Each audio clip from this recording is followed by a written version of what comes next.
Тренерлерді көріп отырмын. Қайырлы күн, әріптестер. Қалайсыздар? Рахмет. Жағдайларыңыз қалай? Жақсы. Оқу қалай болып жатыр? Аха. Енді енді жылдағыдай осындай а, сіздердің курстың аясында болатын бағалауда қалай мұғалімдер өздерінің рефлексивті есептерін дайындауына, тренерлердің оларды дайындауына қолдау көрсетуге бір түсінікті қалыптастыру үшін, бәріміз бірдей түсіну үшін жалпы бағалаудың критерийлерін таныстырып, оның талаптарын таныстыратындай жылда осы әдеттегідей сіздерге кездесу осындай вебинар жылда өткізіледі. Иә, енді бұл вебинардың айырмашылығы біздерде бұрын мына өзгеріс көшбасшылары заманауи мектеп басқару жаңаша көзқарас деген басшылар дайындау курсы ғой. Соның аясында мынау ілгері деңгей бойынша бізде тәжірибе болды бағалау. Бірнеше портфолиолар, рефлексивті есептер бағаланды. Соның негізінде кейбір ұсыныстарымызды беретін боламыз. Алдымен талаптарды түсіндіреміз, содан кейін бұрынғы тәжірибеде жаңағыдай көрініс тапқан әлсіз тұстарға тоқталып, соны ұсыну бойынша бірқатар ұсыныстар беретін боламыз вебинардың барысында. Енді бұны бағалағанымызға біздің бір жылдай болған болар. Осы былтыр жазда бағалады ғой деймін, ұмытпасам. Так, мынау енді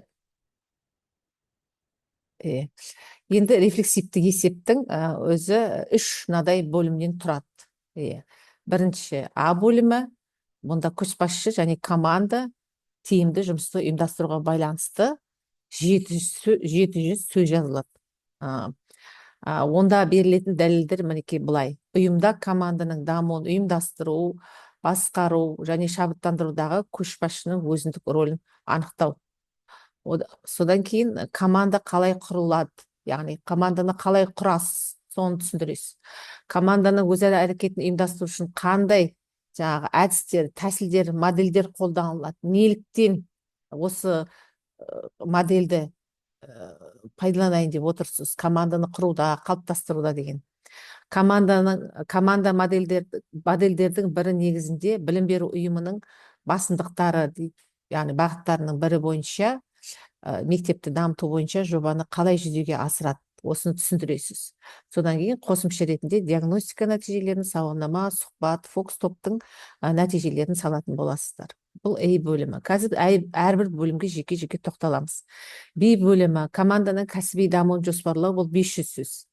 Кәсіби қажеттіліктерді диагностикалау нәтижелері негізінде команданы дамыту тәсілдерінің бірін жоспарлайсыз. Ол жерде не коучинг жоспарлайсыз, не тәлімгерлік, немесе стратегиялық сессия, тренинг, немесе фасилитация бойынша негізінде әріптестердің көпшілігі коучинг, осы мына стратегиялық сессияларды алып жатады. Енді осыны қалай жоспарлағаныңызды көрсету үшін оның жаңа жоспардың Word нұсқасын қосымша ретінде тіркейсіз есебіңіздің соңына. С бөлімінде мынадай нәрселер түсіндіретін боласыз: цифрлық технология мен ресурстарды пайдалануда қандай өзгерістер оқу тәрбие процесін басқаруды жақсартуға ықпал ететіндігін, мысалмен түсіндіресіздер. Содан кейін цифрлық білім беру ресурстарын жасанды интеллектін пайдаланудың ақпараттық қауіпсіздігі қалай қамтамасыз етіледі, мінекей осы мәселені бір-екі мысалмен түсіндіресіздер. Бұнда 500 сөз көріп отырсыздар ма? Мысалға, бірінші дәлелге 250 сөз пайдалансаңыз, келесі дәлелге 250 сөз пайдаланасыз. Мына жерде де солай, бір дәлел тұр, осы дәлелдің барлығына 500 сөз кетеді. Ал мына жерде 700 сөзді мына дәлелдер үшін пайдаланасыздар. Команда кетіп қалыпты. Енді қандай не бойынша, критерийлер бойынша бағаланады? Ең басты критерий курс бағдарламасы ұсынылған негізгі идеяларды білу және түсіну. Не жазсаңыз да сол мына есепті бағалап отырғанда не бағаланады? Сіздің идеяларды қаншалықты игергеніңіз, курстың барысында қаншалықты ол идеяларды түсінгеніңіз, және ол идеяларды болашақ көшбасшы ретінде қолдануға дайын екендігіңізді көрсетілу керек. Оқып отырғанда текстім сол шығып отырады. қалай қолданасыздар тәжірибеде, қолдана алатындарыңыз көрініс табу керек. Содан кейін білім беру ұйымдарында дамытуға арналған жаңа тәсілдерді енгізу жөніндегі өзіңіздің рефлексияңыз, басшы ретіндегі, болашақ басшы ретіндегі рефлексияңыз міндетті түрде есепте көрініс табу керек. Міне осы үш критерий негізге алынған. Енді осы үш критерийдің ашылу үшін мынадай негіздемелерді, дәлелдемелерді біліп отырмыз. Егер осы дәлелдемелерді сіз толық ашып жазған болсаңыз, онда сол критерийге сәйкес келесіз. Өйткені әрбір бөлімде де міне көріп отырсыздар, бірінші, екінші, үшінші критерий. Көрдіңіз, А бөлімде де үш критерий, Б бөлімде де үш критерий, С бөлімінде де үш критерий орындалуы қажет. Енді біз әрбір бөлімге тоқталайық. Мен мына жерде мынаны етіп қойын. Деп жоғары қойып қойын. Так. Әрбір бөлімге жеке-жеке тоқталайық. Жаңа 700 сөз дедім ғой. Мінекей, ұйымда команданың дамуын, яғни команданы қалыптастырасыздар сіздер, команданы құрасыздар, команданың жұмысын басқарасыздар, болашақ көшбасшы ретінде, команданы жаңағы уәждеп шабыттандырасыздар, команданың жұмысын ұйымдастыруды басқарасыздар сіздер. Ұйымдастыру, басқару, барлық көшбасшы ретінде сіздің өзіндік рөлдеріңіз бар. Енді сол рөлдеріңізді жеке түсіндірмейсіздер. Ол түсіндірудің барлығы сіздің команданы құру барысында роліңіз көрініс табады. Команданың іс әрекетін ұйымдастыру барысында сіздің роліңіз көрініс табады.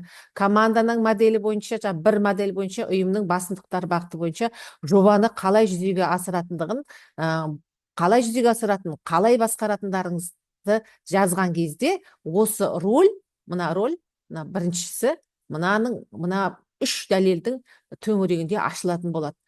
Оны жеке сіз мысалға айтпайсыз. Мен команданы ұйымдастырғанда бүйтемін, үйтемін, сөйтемін деген. Ол рөлдердің барлығы мына жерде ашылатын болады. Себебі сіздер оқыған, түсінгендеріңіз бойынша команданы құруды да жасайтын сіздер, оны басқаруды да жасайтын сіздер, оның іс-әрекетін ұйымдастыратын да сіздер, басшылар.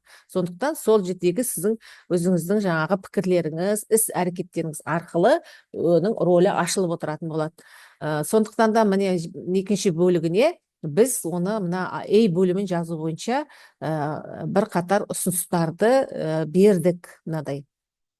Енді бұл сіздерге көмектесу үшін жазылған.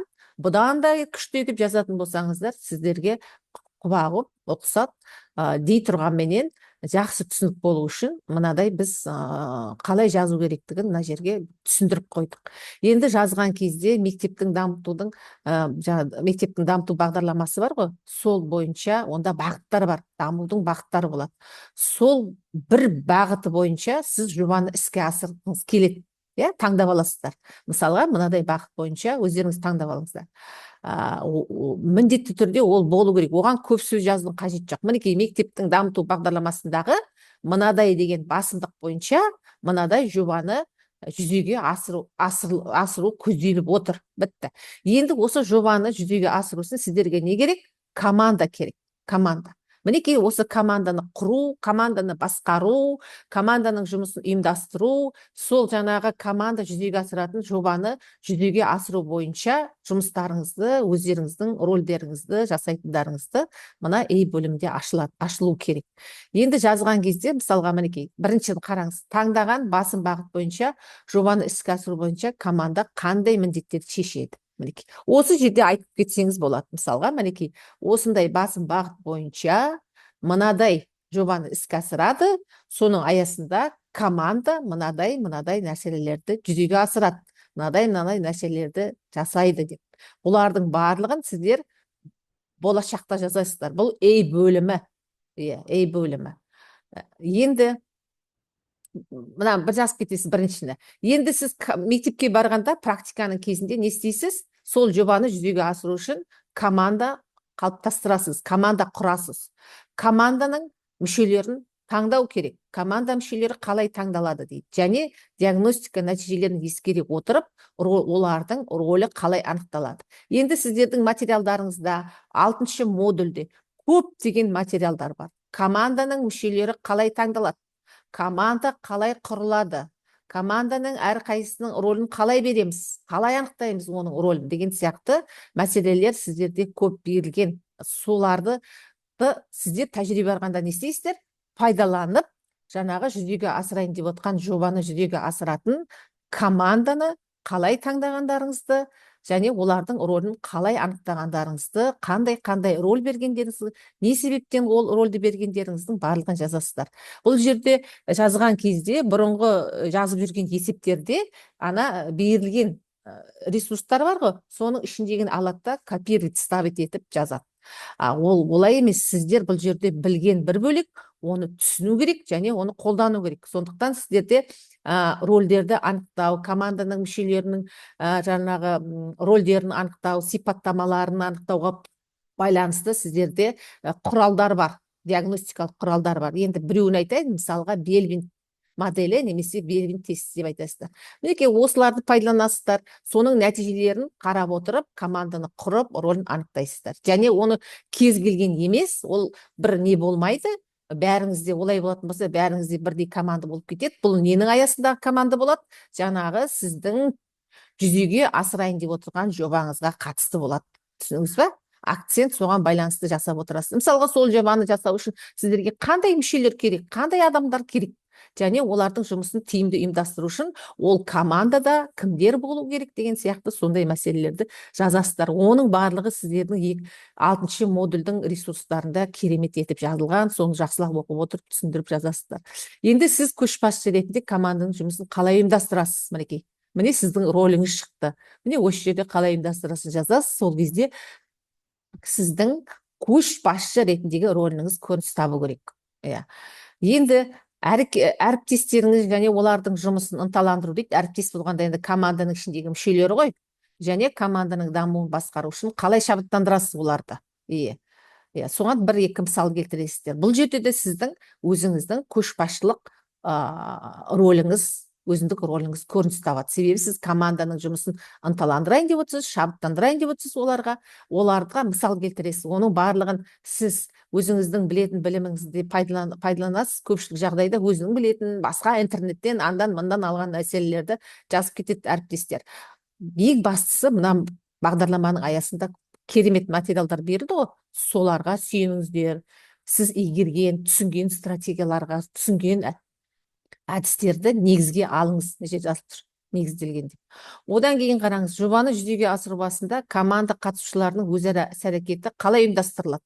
Міне, сіз команданы құрып алдыңыз, команданың жұмысын ұйымдастыруда өз рөліңізді жаздыңыз, оларды қалай шабыттандыратыныңызды, қалай дамытатыныңызды, қалай ынталандыратыныңызды айттыңыз. Енді жаңағы бір жобаны жүзеге асырайын деп жатсыз ғой, соның жобаны жүзеге асыру үшін команданың өзара іс-әрекеті, қарым-қатынасы, олар не істейді, сол қалай ұйымдастырылады? Көшбасшы ретінде сіз нені ұйымдастырасыз, не істейсіз? Міне осы маңайды, осыны жазасыз. Оқу барысында қарастырылған әдістердің, модельдердің бір мысалы негізінде деп көрдіңіз ба? Басқа жаққа кетпейсіздер.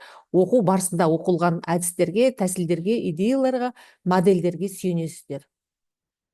Одан кейін енді мынау ерекшеліктерін ескере отырып дейді, енді модельдің ерекшеліктері. Енді мысалға көптеген модельдер бар жобаны жүзеге асырудың, Енді сіздің жүзеге асырайын деп отқан жобаңызға қатысты өзіңізге бір жақсы бір түсінген моделіңіз бар.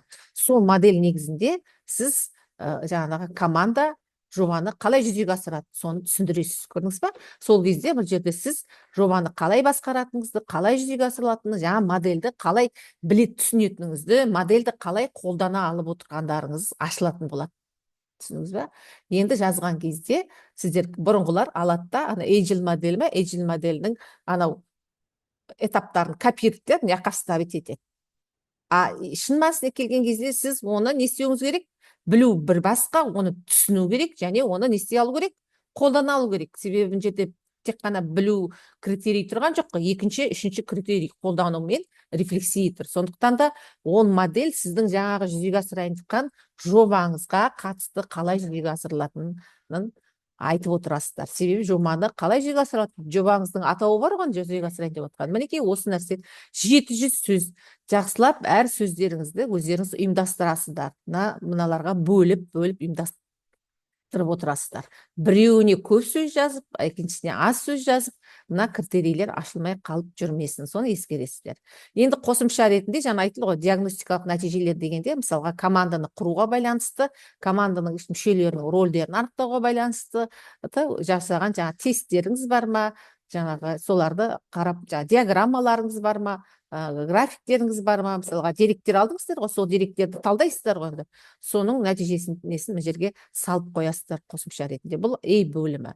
Енді A бөлімі бойынша айттым ғой жаңа, сіздер ертерек енді біз бағалауды өткіздік, біршама есептер бағаладық, соның төңірегінде нәтижесінде мынадай жалпы әлсіз тұстар көрініс табады. Мысалға, есепте көбіне жаңада айтып кеттім, алдында да айтып кеттім, оқыту барысында меңгерілген материал негізінде көшбасшының ұйымды басқарудағы және команданың даму басқару рөліне қатысты көзқарастар жалпылама беріледі. Иә, мен үйтемін, бүйтемін, ол сөйткен дұрыс, бүйткен дұрыс, көшбасшы деген мынадай болу керек, көшбасшы деген үйту керек, көшбасшы деген бүйту керек, көшбасшы деген ол, көшбасшы деген бұл деп жазу емес.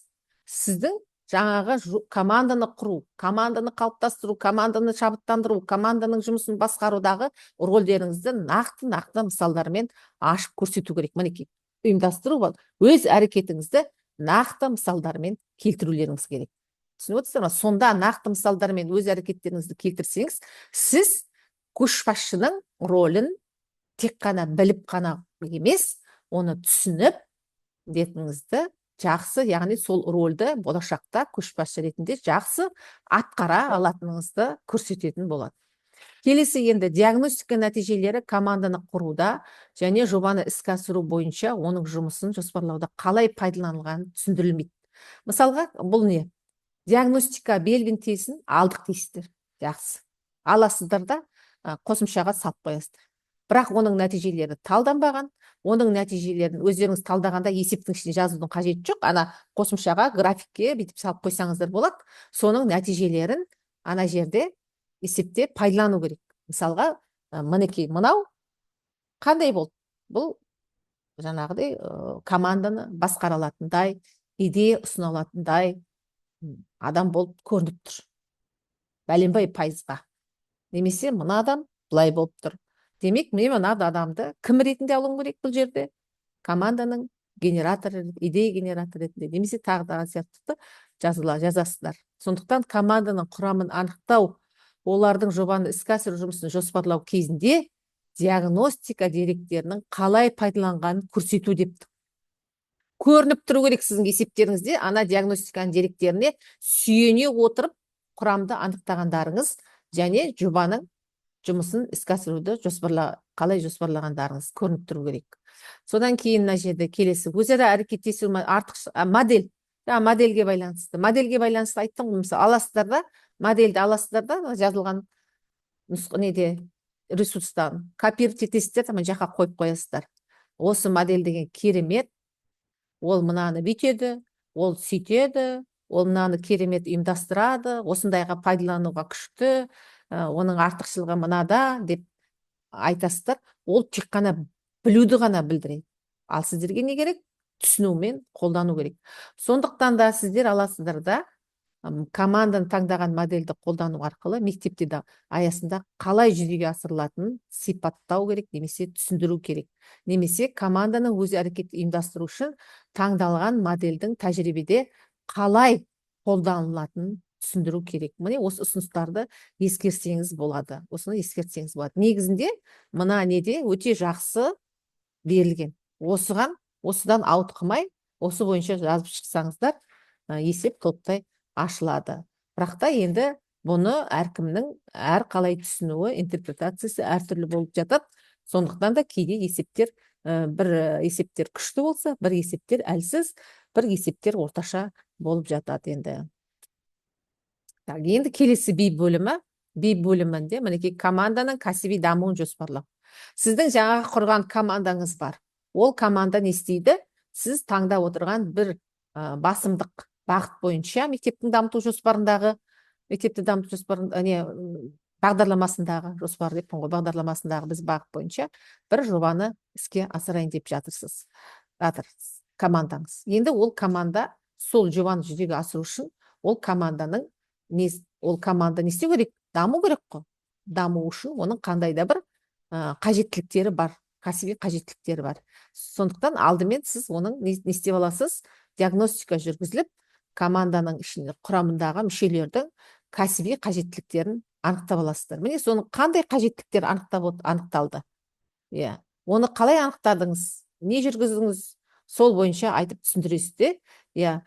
Содан кейін бір жаңағы кәсіби қажеттіліктеріне байланысты команданы дамыту үшін сіз бір тәсілді таңдап аласыз. Ол тәсіл мейлі коучинг па, ол тренинг па, ол жаңағы стратегиялық сессия ма, әлде менторинг па, соны таңдап аласыз да, соны неліктен таңдағаныңызды түсіндіресіз. Мына жерде неліктен таңдағаныңызды түсіндіресіз. Содан кейін оны енді жоспарлайсыз, кәсіби дамуды жоспарлайсыз, оның жоспарын қосымшада ұсынасыз. Ал мына 500 сөздің ішінде таңдалған тәсілді жүзеге асыру жоспарланған іс-әрекеттер неліктен тиімді болады. Енді сіз оны жүзеге асырған жоқсыз ғой, тек қана жоспарлап қана қоясыз. Әріптестер, мына би бөлімінде барып алып сіздер коучинг өткізіп, тренинг өткізіп, фасилитация өткізіп, менторинг өткізбейсіздер. Сіздер тек қана жоспарлаумен шектелесіздер. Жоспарлаумен шектелесіз, жоспарлайсыздар. Сол жоспарлаған кезде, мысалға, бір тәсілдерді пайдалануыңыз мүмкін, белгілі бір материалдарды қарастыруыңыз мүмкін. Соны не себептен тиімді болатын, не себептен ана кәсіби қажеттіліктерге сәйкес олардың дамуына көмектесетіндігін, солардың кәсіби қажеттілігіне сәйкес дамуында не себептен тиімді болатынын түсіндіріп кетесіздер. Бұл жерде ол жерде іс-әрекеттердің барлығын жоспардың басынан аяғына дейін түсіндіру қажет емес. Акцентті нақты бір сол жерде бір тапсырма бола ма, әлде бір қарастырылатын материал бола ма, ресурс, әлде бір жүзеге асырылатын сол жердегі бір шараның ауқымды бір бөлігі бола ма, соған тоқталып айтасыздар. Себебі әзірленген жоспарға сәйкес 1-2 дәлел деп тұр. Түсіндіңіз ба? Акцентті ең негізгі кәсіби қажеттілігіне байланысты дамытайын деп отырған мәселеге назар аударасыздар. Осылай жасайсыздар. Оның жерде 500 сөз. Сондықтан енді қандай қажеттілігін анықтап алған сіздер, мысалға жаңағы цифрлық құзыреттілік бойынша мектепке цифрландыруды немесе цифрлық ақпараттандыру тағы бірдеңе енгізейін деп жатсыз, бір жоба жасайын деп жатсыз. Сіздің командаңыз бар, бірақ сол командаңыз өте жақсы тиімді жұмыс жасау үшін, осы жобаны керемет жүзеге асырып кету үшін тағы да оларға бір кәсіби қажеттіліктер қажет болады. Сол қажеттіліктерді анықтап аласыз. Соны барып соған сәйкес сол қажеттіліктер бойынша дамыту үшін сіз мына тәсілдердің біреуін жоспарлайсыздар. Ол мына үшеуі бөлек емес, бірінен соң бірі шығып отырады. Соны ескеріңіздер. Ана жерде бір қажеттілікті айтып, жоспарда бір қажеттілікті дамытып, олай болмайды. Бірінен соң бірі шығып отырады. Қандай қажеттілікті дамытқыңыз келді, соған байланысты жасайсыз, айтып отырасыз. Бұл би бөлімі. Енді би бөлімінде көп мынадай тұстар кездеседі. Мысалға, жаңағыдай қажеттіліктер анықталады, жақсы, енді анықтайсыздар, оны бұрынғы жазып жүрген әріптестерді анықтайды, береді, кәсіби қажеттілік аталады, осындай қажеттілігі бар да, бірақ та сол қажеттілікті қалай анықталғаны айтылмайды. Яғни төменде тест тұр, немесе жаңа неме сауалнама тұр, тағы бір опрос тұр, мүмкін сұхбат тұр, бірақ та соның нәтижелерін қарастырылмайды. Соны қарастырылып, нақты қандай қажеттілік анықталғанына аргумент келтіру керексіздер. Дәлелдейтін аргумент келтіру керек. Команданың келесі кәсіби дамуын жоспарлау үшін қабылдану мүмкін әрекеттерді жалпылама сипаттайсыздар. Мынадай жасаймын, немесе мынадайды жоспарлаймын деген сияқты. Жоспарлайды, не үшін, неліктен дегенді ұмытпай түсіндіріп отыру керек. Және оның қажеттіліктеріне байланысты айту керек. Соны айтып отырасыздар. Сосын таңдалған тәсілдің күшті жақтарын айтқан кезде, жаңағыдай жалпылама тәлімгерлік деген ол екі адамның арасында қарым-қатынас, ол ұзақ мерзімге жоспарланады деген сияқты өздеріңіздің білімдеріңізді айтып емес, не себептен сол тәлімгерлікті алып отырғандарыңызды жаңағы анықталған кәсіби қажеттіліктерге байланысты және сіздің командаңыздың ана жобаны жақсы тиімді жүзеге асырылуына байланысты таңдап отырғандарыңызды соны ашып жазыңыздар. Енді сіздер қандай жобаны алайын деп жатсыздар, қандай бағытта сіздің құрылайын деп жатқан командаңызды қандай екендігін сізден артық ешкім білмейді. Сондықтан соны өздеріңіз жақсылап түсіндіріңіздер. Неліктен сол нені алып отырсыз тәсілді? Так, енді мазмұны кейде коучинг, тренинг немесе жаңағыдай стратегиялық сессия деген сияқты әдістердің жоспарын бересіздер. Бірақ та жоспарды қараған кезде жоспардың мазмұнында жаңағы есепте айтып отырған қажеттіліктерге сәйкес сіздің жоспарлап отырғаныңыз көрініс таппайды. Оны да ескеріңіздер. Сондықтан жоспарды да біз қосымша ретінде ұсынғанмен, оны қосымшаны да зерделейміз. Кейде қосымшада айтылған нәрселер жоғарыда кездеспейді. Жоғарыда айтып кеткен нәрселер сіздің жоспарыңыздың ішінде жоқ, сондай болып жататын жағдайлар кездеседі. Сондықтан да жоспардың команданың қажеттіліктеріне сәйкес жоспарлап, соны неліктен осы қажеттілікке сәйкес қалай жоспарлағандарыңызды түсіндіріп жібергендеріңіз дұрыс болады. Енді C бөлімі бұл енді цифрлық технологияларды енгізуге байланысты ең жақсы бөлім. Әдетте осы бөлімді әріптестер жақсы жазады. Жақсы жазады. Өткені бұл өте өзекті мәселе қазір әлем бойынша тренд цифрализация деген. Бұл жерде не істейсіздер? Цифрлық технология мен ресурстарды пайдаланудағы қандай өзгерістер оқу тәрбие процесін басқаруды жақсартуға ықпал етеді? Цифрлық білім беру ресурстарын жасанды интеллект пайдалануда ақпараттық қауіпсіздігі қалай қамтамасыз етіледі деген екі дәлел. Осы екі дәлелдерді нақты мысалдармен түсіндіріп шығасыздар. Өзіңіздің мектебіңіз туралы, өзіңіздің мектебіңіз оқу процесін басқарудың қай саласында және цифрлық технология мен ресурсты қолдануда өзгерістер енгізу керек. Қандай өзгеріс енгізу керек? Неліктен сол өзгеріс қажет болып тұр сіздің мектебіңізге? Сіздің мектебіңізді сізден керемет ешкім білмейді. Сіз ғана білесіздер. Сондықтан өзіңіздің мектебіңіздегі цифрлық технология мен ресурстарды қолдану жағдайын талдай отырып, оқу тәрбие процесінің қай саласына қандай технологияны, қандай технологиялық ресурсты енгізесіз және неліктен енгізесіз, соны түсіндіріңіз. Содан кейін цифрлық технология мен ресурстарды пайдалану бойынша өзгерістер таңдалған салада басқару тиімділігін анықтайтын бір-екі мысалды түсіндіріңіз. Яғни неліктен ол тиімді болады? Таңдап отырсыз ғой бір салаға. Қай саласына енгізейін деп отырсыз? Сол сала үшін, сол саланы дамыту үшін, сол саланы жақсартып жіберу үшін неліктен тиім болады? Не себептен оны жақсартады? Яғни қалай жақсартатындығына бір-екі мысал арқылы түсіндіресіздер. Сосын енді мынау енді ақпараттық қауіпсіздік қалай қамтамасыз етілетініне де бір-екі мысал арқылы түсіндіресіздер. Жақсы ма? Бұл енді бұл жерде көп білмеймін, енді осыған дейінгі жазылған есептерде әріптестер прямо жақсы мектебін талдап, қазіргі өзінің мектебіндегі цифрлық технология мен ресурстарын қолдануына байланысты талдап, оны неге енгізейін деп отыр, не қажет екендігін жазады. Енді оны не қажет екендігін анықтау үшін, не себептен оның тиімді болатындығын жасау үшін бұл жерде рефлексия да бар, қолдану да бар, білу да бар, барлығы бар. Енді материалдарыңыз бар, арнайы бір модуль қарастырылады, бұл туралы өте керемет ресурстар бар.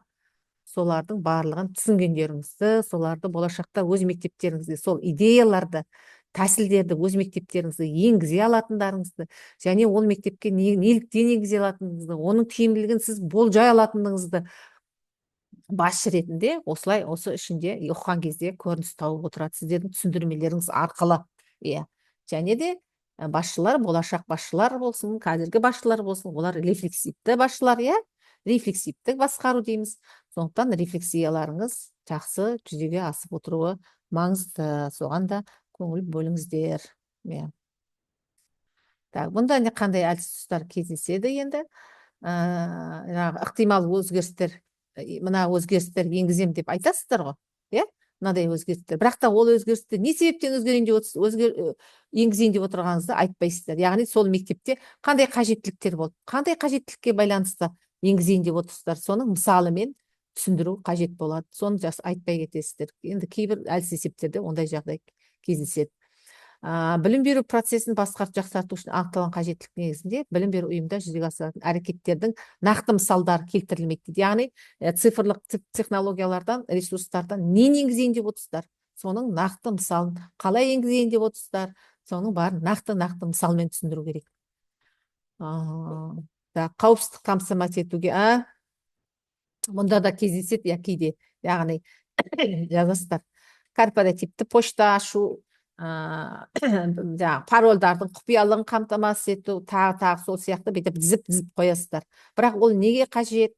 Олай болатын болса, сіздің оқу процесін, тәрбие процесін қай жағынан жақсартады, және оны басқарудыға қалай ықпал етеді? Ең бастысы басқару, оқу тәрбие процесін жақсарту, сол мәселелерді негізгі акцентке ключевой қойып отырасыздар бұл жерде. Жазып кетесіздер, ашин. Парольдарды қою, корпоратив почта ашу, андай мындай деген сияқты бар ғой сіздерде материалдарыңызда оқылған идеялар, тәсілдер.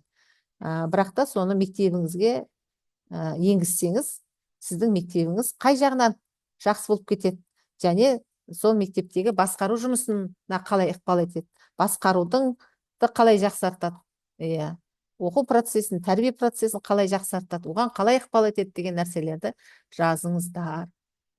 Байқап отырсыздар, сіздер тәжірибеде команда құрасыздар, жасайтындарыңыз. Мынадай жоспарлап келесіздер, соны ұмытпаңыздар. Енді бұрынғы жазып жүрген кейбір есептер болды. Көшбасшы мектептің цифрлық технология мен ресурстарын пайдаланудың жағдайын емес, өзінің жеке басының ИКТ компетенциясын бағалап кетеді. Болмайды олай бағалау. Мектептің жағдайын жасайсыздар. Сіздер мектепті басқаруға бара жатырсыздар. Мектепті жақсартуға бара жатырсыздар. Мектепті дамытуға бара жатырсыздар. Сондықтан өздеріңізде даму әрине маңызды дей тұрғанменен, мектеп туралы ойланасыздар. Сөйтіп кетесіздер. Өздеріңіз керек емес, өздеріңізді жазбай ақ қойыңыздар. Өздеріңізден есебін жазасыздар. Мен бүйтемін, осылай ынталандырамын, осындай идеялар бар, оларды былай қолданамын, команданы деп есебінде. Мына жерде толығымен мектеп білім беру процесіне цифрлық технологиялар енгізу деп тұр ғой, тақырыбы. Менің тәжірибеме, жеке тәжірибеме енгізу емес. Ең бастысы сіздер көшбасшы позициясында болуларыңыз керек. Мұғалім позициясында емес, көшбасшы. Өздеріңізді директордың орнына қойып алыңыздар тәжірибе барған кезде. Мұғалім позициясында ойланбаңыздар. Көшбасшы, мен бастықпын, келдім, ал не істеймін мен деп, солай ойланыңыздар. Әйтпесе мұғалім болып кетіп, мектепке сабаққа кіріп кететіндер бар мына жерде. Сабақты пайдалану деп. Сабақты ішіне кіріп кетіп, классқа кіріп кететін жағдайлар кездеседі. Осыны айтамыз, ой, мына біз көшбасшымыз мектеп ішіне сабақ кіріп кетті ғой деп. Сыртынан, жоғарыдан қараңыздар. Жақсы, осы енді мазмұн бойынша. Енді бағалауда мынадай не бар? Баға бар. 3 баға қойылады. Жақсы, қанағаттанарлық, қанағаттанарлықсыз деген. Әрбір бөлімге баға қойылады. Мына жаңа жоғарыда көрсетіп кетейін. Міне. Әрбір бөлімге бөлек баға қойылады. Мысалға, міне қанағаттанарлық, немесе жақсы, қанағаттанарлықсыз, немесе қанағаттанарлық дегендей, осындай әрбір бөлімге баға қойылады. Енді әрбір бөлімге баға қойғаннан кейін есеп бойынша бір қорытынды баға шығады. Осы қорытынды бағаға сәйкес сіздің есебіңіздің қорытынды бағасына сәйкес сіз оқудың келесі деңгейіне өтесіз. Солай ғой. Енді жақсы бағасы қай уақытта қойылады? Жақсы бағасы үш бөлім ғой. Үш бөлімнің үшеуіне де жақсы баға қойған кезде қорытынды баға жақсы шығады. Ал енді қанағаттанарлық бағасы қай уақытта шығады? Қанағаттанарлық баға бір немесе екі бөлімі жақсы, иә, немесе екі бөлімі қанағаттанарлық, бір бөлімі жақсы болған кезде қанағаттанарлық шығады. Яғни қанағаттанарлық бағасын алу үшін үш бөлімде де қанағаттанарлық болу керек, немесе екі бөлім қанағаттанарлық, біреу жақсы болу керек, немесе екі бөлімі жақсы, бір бөлімі қанағаттанарлық болу керек. Ол қорытынды баға қанағаттанарлық шығу үшін ондағы бағалар жақсы немесе қанағаттанарлық болу керек, бөлімдердің бағасы. Енді қанағаттанарлықсыз деген шешім қай уақытта шығады? Есеп ұсынылмаған жағдайда қанағаттанарлық шығады, есеп болмаса. Есептің бір бөлімі болмаса, автоматты түрде уже бір бөлімге қанағаттанарлықсыз қойылады. Есеп плагиат болған жағдайда қанағаттанарлықсыз болады. Сонымен қатар үш бөлім ғой. Үш бөлімнің бір бөлімі қанағаттанарлықсыз болса, уже қорытынды баға қанағаттанарлық шығады. Біз ережемізге өзгеріс енгіздік. Былтырғы бағалауда бізде шекті деген баға болған. Қазір шекті деген баға жоқ. Тек қана осы үш баға. Бір бөлімі қанағаттанарлықсыз болса, қорытынды баға қанағаттанарлық шығады. Содан кейін плагиат болса, ұсынылмаған жағдайда. Сондықтан да не болғанда да есептеріңіздің әрбір бөлімін жақсы бағасына және қанағаттанарлық бағасына жазған дұрыс болады. Так, енді плагиат мәселесі мынау. Енді плагиат туралы сіздер білесіздер. Есеп порталға жүктеледі, мінекей ЦПИ портал, ЦПИ ниш.кз деген. Так, плагиатқа тексеріледі, турнитинмен тексеріледі. Турнитинмен тексеріледі. Турнитинмен тексеру ол біздің базамыздағы есептермен барлық компьютерлік неменелер, интернет ресурстары барлығын қамтитын білесіздер. Турнитин деген плагиатқа қарсы тексеру несін білесіздер, құралын білесіздер, инструментін. Ол интернетте болса да тауып алады. Интернеттен көшірсеңіз де, яғни бір нұсқаулықтан алсаңыз, нұсқаулықтан деген не, кітаптар болады ғой, солардан алсаңыз да, біреудің баяндамасынан, біреудің несін, өздеріңіздің оқығандарыңыз бойынша, өздеріңіздің түсініктеріңіз бойынша жазған абзал болады негізі. Енді мынау түрлері көп, мен тоқталмаймын. Міне, мынау енді сөзбе-сөз көшірілген есеп көріп тұрсыздар ма? Плагиат болып табылады. Сөзбе-сөз көшірген. Мынау сөздерді алмастырып көшірген. Басқа біреудің есебін алып, өз мектебіңіздің атын немесе жобаңыздың атын өзгертіп кішкене осындай жасайтын болсаңыз, онда плагиат болады. Сөз алмастыру арқылы көшіру мысалы. Мынау сөзбе-сөз көшіру мысалы, мінекей. Немесе жағдайлар болады, жаңа орысша жазылған есепті қазақшаға аударып, солай беретін нелер болады, оларды анықтайды бірден. Мынау сөзбе-сөз мәтінді аудару арқылы, жаңа айттым ғой, аудару. Орысша берілгенде қазақша аударып жазады. Сосын әріптерді алмастырады, жаңа А әріпін ағылшынша А әріпімен, әріпін ағылшынша И әріпімен деген сияқты алмастыратын жағдайлар кездеседі, онда табады турнитин. Так, алдын алу үшін ең бастысы өздеріңіз жазуға, ешкімнің жұмысын пайдаланбай, плагиат болса, бір бөлімінде плагиат шықса, ол уже қорытынды баға қанағатсыз шығады, сондықтан плагиатпен әуестенбеген дұрыс болады. Содан кейін айтайын дегенім, мына жерде источниктерін мысал етіп келтірген. Жаңа ресурстар бар дедім, сіздерде ресурстар бар, нұсқаулықтарыңыз бар. Олардың ішінен қандай да бір идеяны, теорияны келтіретін болсаңыздар, оған сілтеме қойыңыздар. Нұсқаулық немесе мындайынша ресурс деп. Бірақ та енді оларды пайдаланғанда, сіздер айттым ғой жоғарыда, еш уақытта сөзбе-сөз пайдаланбайсыздар. Ол сөзбе-сөз пайдаланып қойсаңыздар, ол тек қана білуді көрсетеді. Маңызды тағы да түсіну мен қолдану бар. Осы енді мына рефлексивті есепті қай уақытта жүктейсіздер? Окей. 4 шілде күні 18:00-ге дейін жүктелу керек.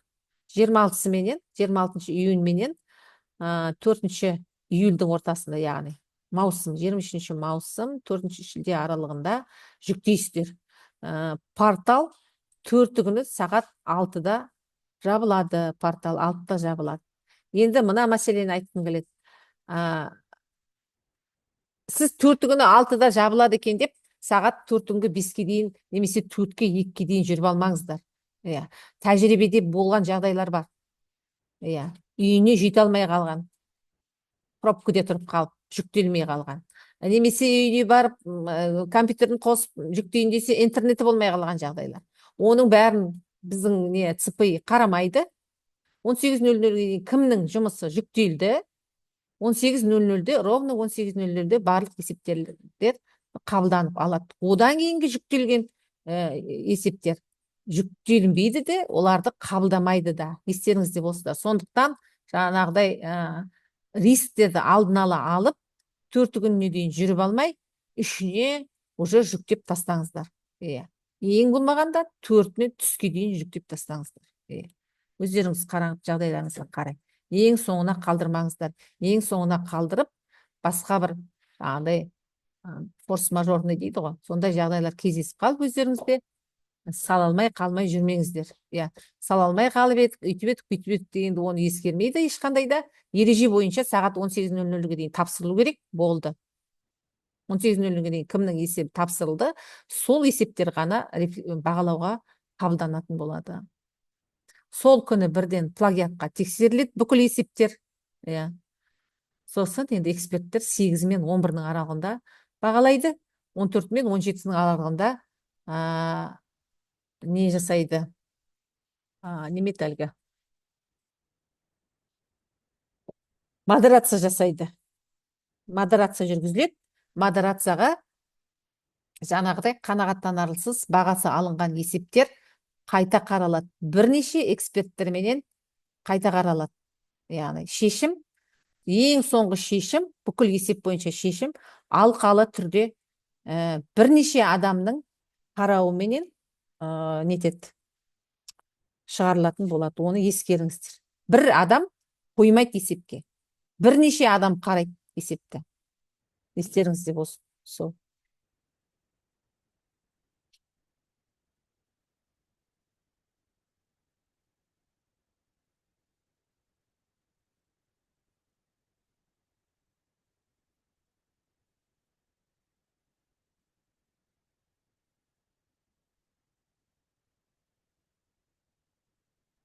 Так, осы. Енді ары қарай мінекей есепті рәсімдеу бойынша нұсқаулық бар, порталға жүктеу бойынша нұсқаулық бар. Бұның барлығын сіздерге жіберетін болады.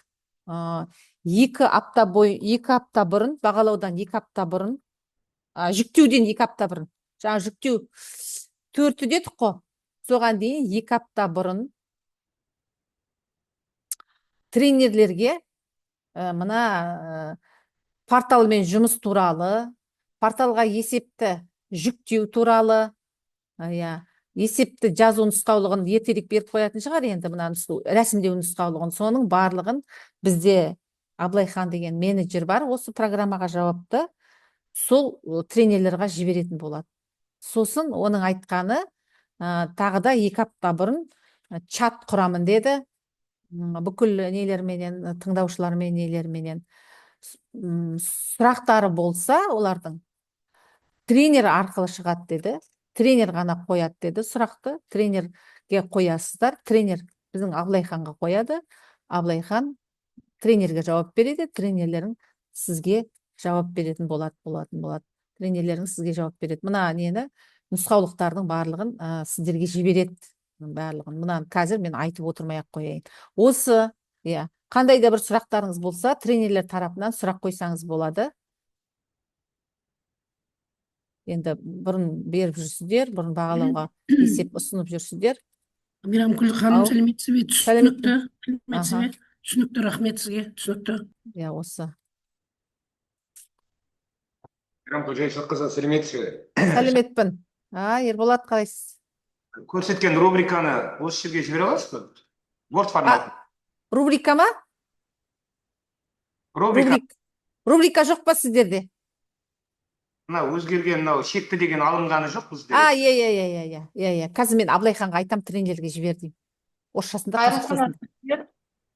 Қайырлы Мына таң. презентацияны осы жерде бөлсең жақсы болар еді. Презентация ма? Оның барлығы емес, кейбір бөліктері алынып, PDF болып, мүмкін тренерге жіберілетін болады. Мүмкін. Мен айтайын. Барлығы емес шығар, енді кейбір қажет тұстары жаңа A бөлімі, B бөлімін ашылып жазылғандар бар ғой. Олар маңызды, сондықтан соларды жібереді. Тағы басқа?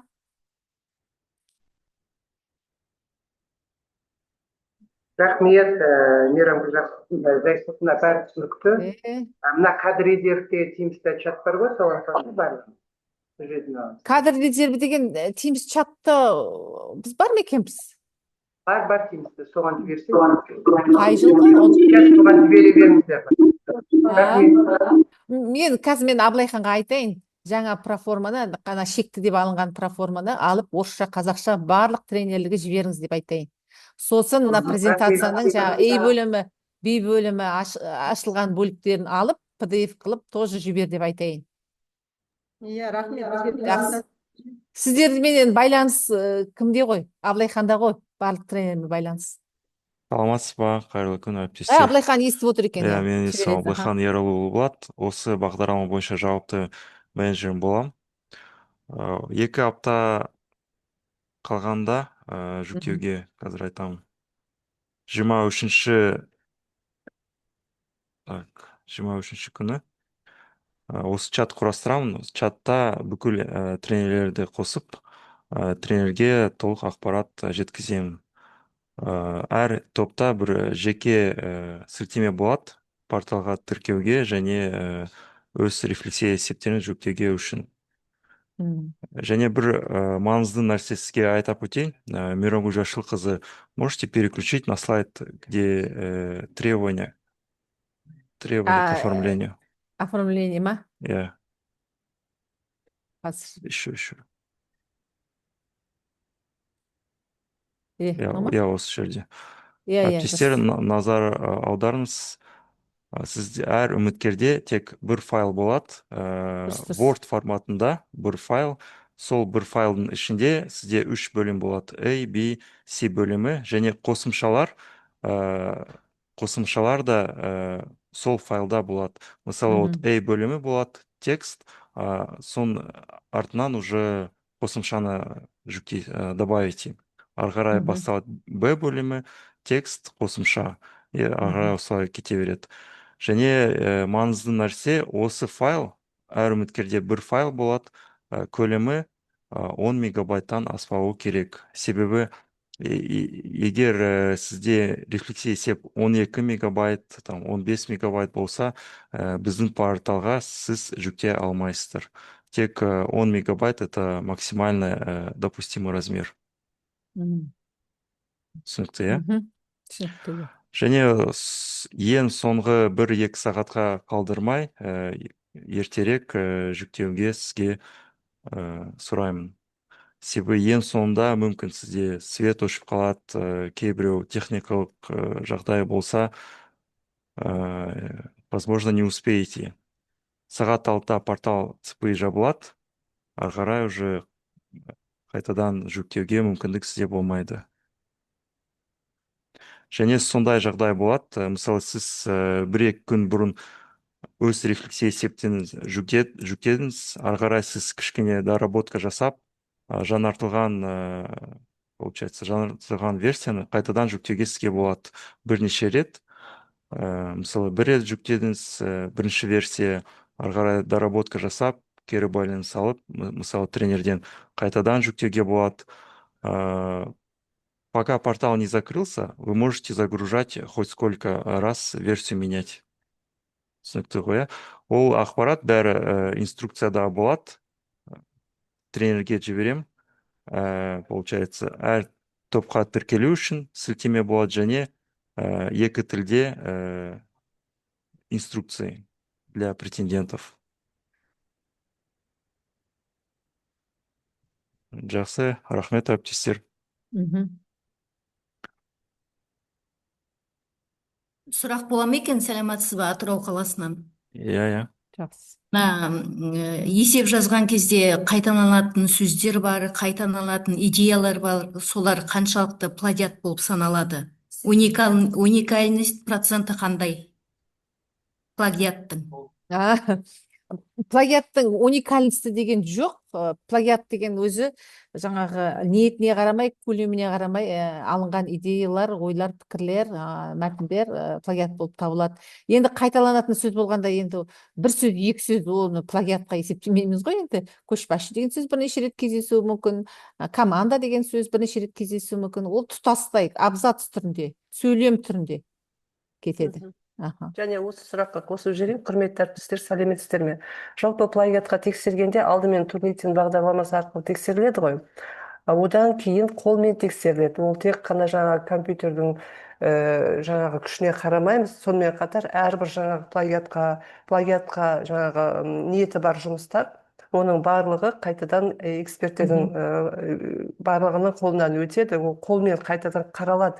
Жаңағы сіз айтып отырғандай, кейбір мысалы теориялар бар, әдістер бар, немесе тағы да басқа бір жалпыға ортақ бір қолданылатын сөздер бар. Олардың барлығы плагиатқа есептелмейді. Ол жерде кәдімгі рефлексияларыңыз, сіздердің әдейі кейде бір жаңағы қазықана жолмен бір үлгі алып жазған есептердің сондай бағыттарда ол плагиат болып есептеледі. Сондықтан осыны да бұл жағынан енді алаңдамаңыздар. Жаңағы бірдей әдістер қолданылып жатса, бірдей теориялар, сауалнамалар қолданылған жағдайда ол плагиат деп есептелмейді.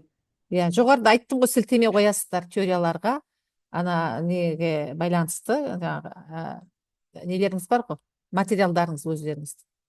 Соған байланысты таратпа материалдар тұр, ресурстар, соған сілтеме қоясыздар.